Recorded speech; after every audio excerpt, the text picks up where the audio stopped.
Alright folks, the DBV-152 Tier 10 Special Czech Sniper Tank Destroyer, even though we don't have a full tech tree of Czech TDs. So possibly next year for the full branch other than the shipped TVP-100. So transfer the crews and you're missing a loader for this vehicle, but 500 meters out, kinda looks like a SU-152 Taran with a more rectangular, square shape of a turret silhouette compared to the oblong, oval shape on the Russian. So heavily inspired by the Russian counterparts. It is a big caliber gun. The armor is only good against high explosive rounds. Also, kinda phallic on the muzzle brake. It is not as bad as the Sentinel, the AC-4 or AC-1, but yeah, that is a mushroom, so to speak. It is a big caliber gun, and we don't have that many sniper tier 10 TDs. Most of them are assault or support.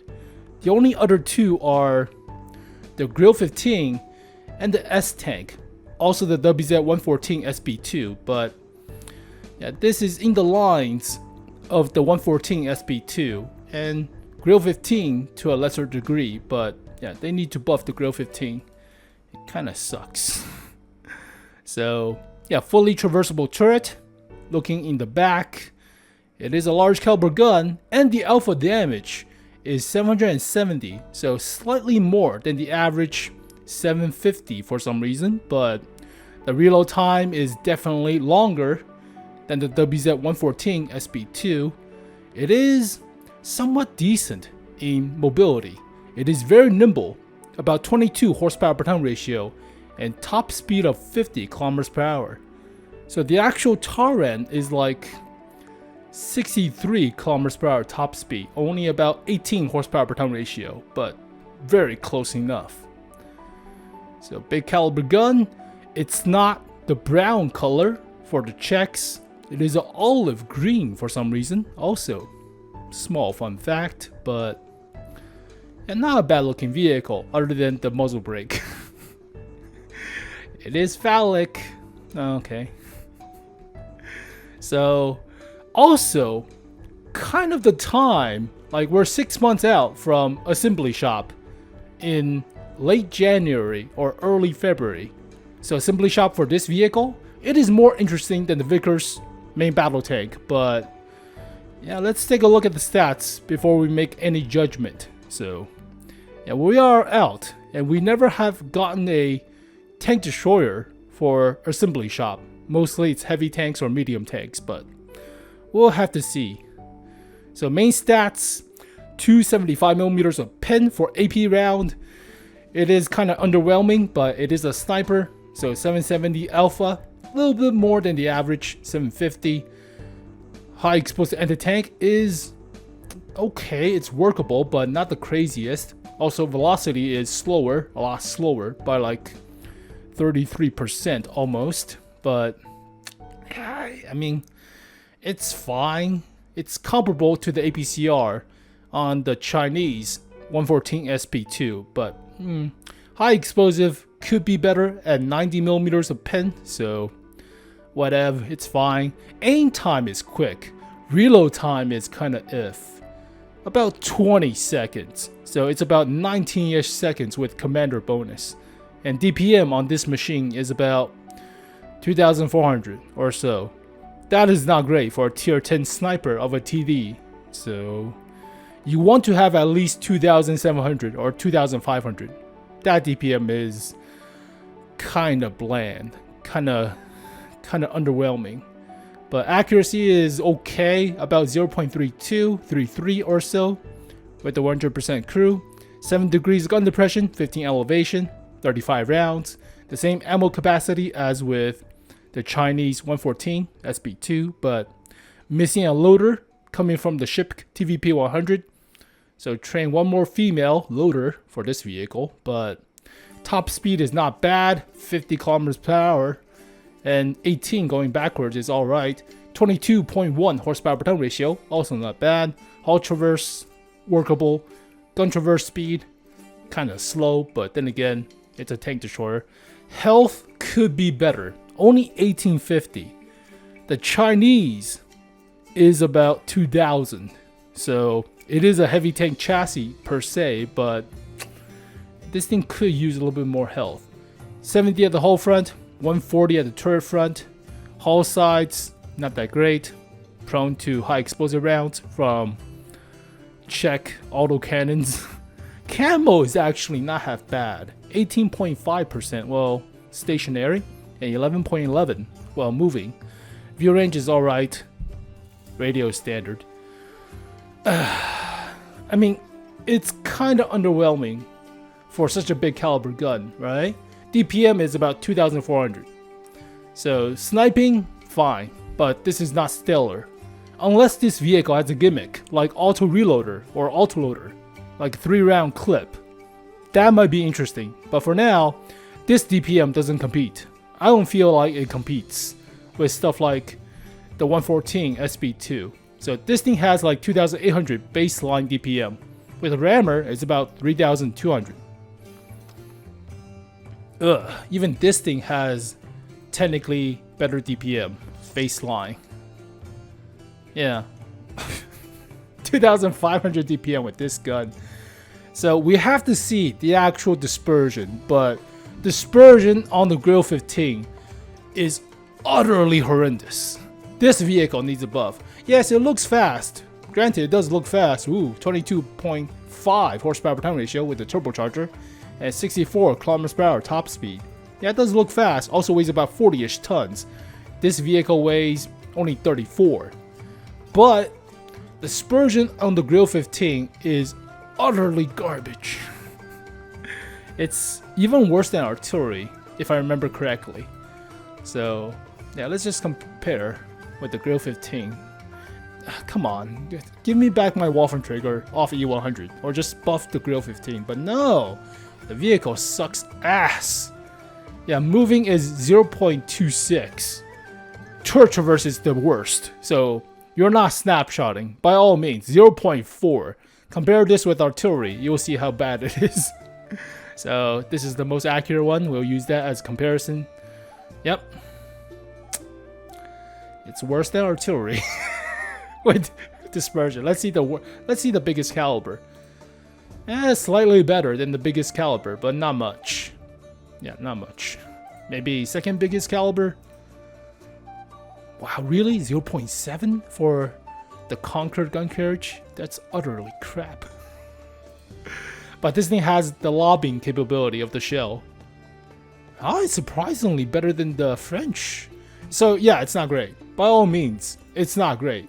So we have to wait and see how bad the dispersion is. But yeah, for the 114 SP2, it's 0.12 while traversing the turret compared to 0.4. That is crazily different. So it makes or break the gun or the vehicle. If this thing has terrible dispersion for the turret, then you're not playing this vehicle as a sniper. You cannot adjust to targets readily. Also, DPM is not that great. So what does this thing have over stuff like the 114 SP2 or even smaller caliber sniper like with the S-Tank? So it is a rarity of a subclass of tank destroyers. Most of the time it's large assault tank destroyers, but in the new meta, I presume, of autocannons for a few months, this thing will get chewed out. So we'll have to see, but it is time for a tier 10 candidate for assembly shop. So maybe assembly shop for TD now, maybe. But yeah, nothing really sticks out as good. Accuracy baseline is 0.33, which is not as good as the Chinese. It is faster than the 114 SB2, granted, but DPM still feels kind of bad. Unless this thing has at least 2 rounds or 3 rounds auto reloader of sorts, doesn't feel that stellar. I mean, it is more interesting than a Vickers main battle tank, but not much. Not much. Not really. So yeah, okay. It feels okay. It feels like fine, but I'm not crazy hype about this vehicle. Not really.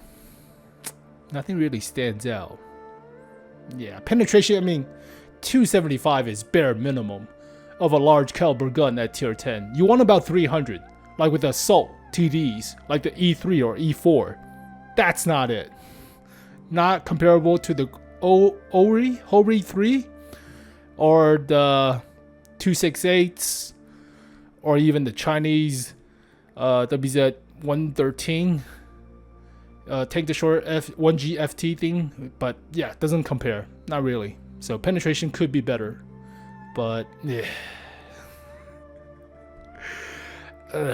It is phallic of a muzzle brake, but that's practically it. I mean, it is sniper, but the camo, I mean, you're not obviously beating the S tank. It is beating the 𝗗𝗕𝟩-15. 𝗗𝗕𝟩-15 has like 3%. It doesn't compete, or about 13-ish% on the WZ-114 SP2. Oh, I'll give it less. I give it less credit. It's about 8% on the 𝗗𝗕𝟩-15. I thought it was like 3%. Yeah, about 14% on the SP2.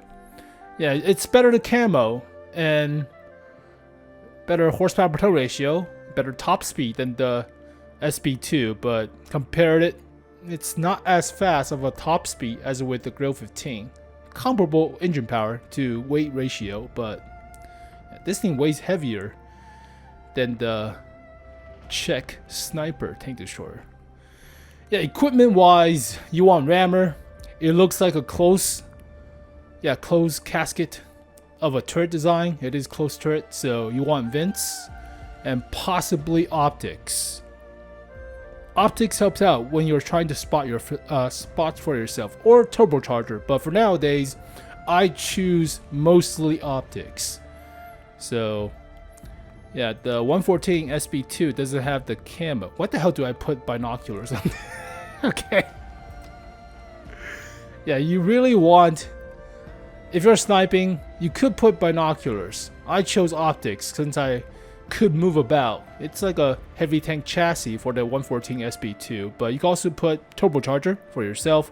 Optics does help out spotting for yourself some of the time, so you're not always countered by medium tank spotting. You're not beating a light tank spotting you, not even close. You're not beating a Manticore or AMX-13 105, but at least you could beat a medium tank like a Centurion or Patton. But yeah, rammer definitely a must. Aim time is already quick enough. You don't need enhanced gun lane drive, or you could use the gunner sights, improve aiming. You could use that. That might be fine. I don't need it for the SP2, but you could use this. Otherwise, vents, not a bad choice. And either turbocharger or optics. Maybe binoculars, but why the hell do I put binoculars on on this thing? I have no idea. I think it was like on sale, or I just have a stockpile. I don't want to change it, but yeah, for assault tank to shores, choose with more equipment for damaging at close range. But for this vehicle, you have no armor, so you're camping in the back. So camouflage net, that is retro. That is real retro. But yeah, most of the time you want rammer, vents, either turbocharger or optics. But field mods wise, first one is definitely a must. Second one's a red herring. We've been through this. This is like the 100th time, but this one will help out buffing effective hull traverse.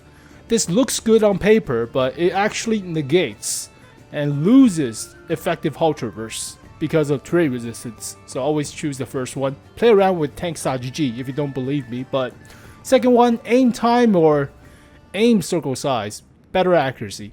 This thing already has decent enough aim time. Give it better accuracy. You need it. Definitely would need it with the crappy DPM. So better accuracy. Camo after firing or view range. Camo after firing is like 2%, 2.5. It doesn't matter. Better view range given. It's so simple. Better view range. Accuracy or reload time. Ooh. Now, accuracy is somewhat big. Going from 0.27 to 0.3 on the SP2, that is kind of dramatic. So DPM gets about 200 difference in range. I would rather have the accuracy. And the DPM doesn't change that much when you don't have that good of a DPM. So I would say better accuracy. Yep, give it better accuracy. You're sniping across the map. Give it better accuracy. And finally, engine power or aim speed. You already have fast enough aim speed. Go with engine power. Yeah, give yourself a little bit more mobility. Get into sniping position quicker, which is kind of important, right? But then again, corridor maps. So you want to have Prokhorovka if you can. But yeah, engine power is still very nice. Play like a medium tank when all else fails on Himmelsdorf, right? So have your heavy tanks poking the corner, and after your opponent fires, use the engine power to rev up fast and poke out, dumping a shell and poke back. So hopefully dispersion doesn't suck while moving or traversing the turret, but we'll have to see. So overall, this vehicle feels blandish. I mean, it's a weird design, right? And we don't have that many sniper tier 10 tank destroyers. Not much, only 3 I believe. The rest are assault or support. Yeah, 3. Technically 3. The 268s are versatile or support. Really? That's versatile. I played this thing like a sniper, so pseudo sniper with this vehicle. It's not great with accuracy or aim time, but I'll make it work. So yeah, this thing is also like a sniper too, even though it's big and chunky. So yeah, it's mostly assault guns at tier 10. Definitely, yeah, most of them. Or support with the large caliber. Yep, support. So I don't know. It is a weird niche. We don't have that many paper tier 10 snipers. Not really. So I wouldn't mind a Hellcat at tier 10, but it is a large caliber gun. So it's not like a 120 or 105 rapid firing gun similar to the playstyle of a ship TVP 100. But hey, if you want the Taran, the SU-152 Taran, this is a very close representation. Very close. It also weighs about the same. 34 tons, comparable to... How much does this thing weigh? Let's see, Wikipedia. 27 metric tons with only 30mm of armor. It's a rifle gun too. Well, we don't have smooth bore, so that's out of the question. So 473 horsepower, weighs about 27 tons. So about 18-ish, 17-ish, math is hard. But top speed of 63, so yeah, okay. Based off of should be a, what kind of chassis would this based off of? They don't say, just randomly designed, similar to a SU-130 PM. Alright, fine, whatever. So there you go, folks. I feel like it is more interesting of assembly shop item than a Vickers main battle tank. Certainly, Vickers main battle tank is an export vehicle. I already gone through the vehicle like all hell, but I would rather have the OF-40 as an assembly shop vehicle candidate, right? That thing feels exotic. It feels fine than something of this. So I would rather have the OF-40. But yeah, OF-40 seems interesting, fine enough. With the auto reloader, that's a hybrid. So first shell is the slowest, second shell is actually the fastest. So kind of weird auto reloader. Or the heavy tanks. Heavy tanks are always interesting because of the armor. So play around with the Russians. Or the German. So yeah, no hope for the main battle tank B that we've been waiting for a long ass time. So yeah, we are about close to the same date of original debut on the Supertest for the Vickers main battle tank. So last October, August, September-ish. So we are about 6 months away for post holiday ops assembly shop. But yeah, get ready your resources. This is okay. This is fine. I mean, it's not crazy, but it's alright. I would say 5.5. Maybe a 5 out of 10 for now, but hey, we don't have snipers at tier 10, and I'm a stickler for sniping snipers in the back, so I started playing this game, playing artillery, moving to tank destroyers. I have a soft spot for snipers, but I love my S-Tank I love the 114 SP2. I hated the freaking Grill 15. It's give or take, but this is a piece of shit. I want my waffle trigger back. Also, what the hell is with cruise skills? Oh god, that is disgusting. Change it. With repairs for this thing? Ah, gross. Yeah, but yeah, we don't have a good sniper. This is the best sniper with a large caliber gun you could ask for. This is the best sniper with a rapid firing gun that you could ask for at tier 10. So not that many choices, but overall, the vehicle feels okay. It feels fine. It's a little bit more interesting than the Vickers, but not that much. Give it a auto reloader of 2 or 3 rounds. Yeah, we could talk, but for now, 5.5 out of 10. Well, there you go, folks. The DBV-152 likely coming post-holiday ops for Assembly Shop. That's my guess anyways. But as always, thank you guys for watching this video. Hopefully you guys enjoyed it. I'll see you guys next time. Peace.